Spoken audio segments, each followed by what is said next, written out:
त्रिसुरार्चितलिङ्गं निर्मलभासितशोभितलिङ्गम्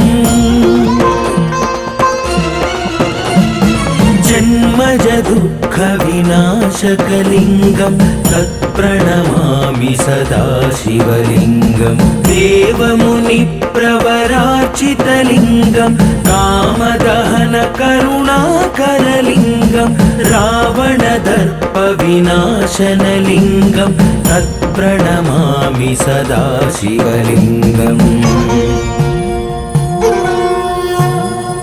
सर्वसुगन्धसुलेपितलिङ्गं बुद्धिविवर्धनकारणलिङ्गं सिद्धसुरासुरवन्दितलिङ्गं तत्प्रणमामि सदा शिवलिङ्गं कनकमहामणिभूषितलिङ्गं फणिपतिवेष्टितशोभितलिङ्गं दक्षसुयज्ञविनाशनलिङ्गं तत्प्रणमामि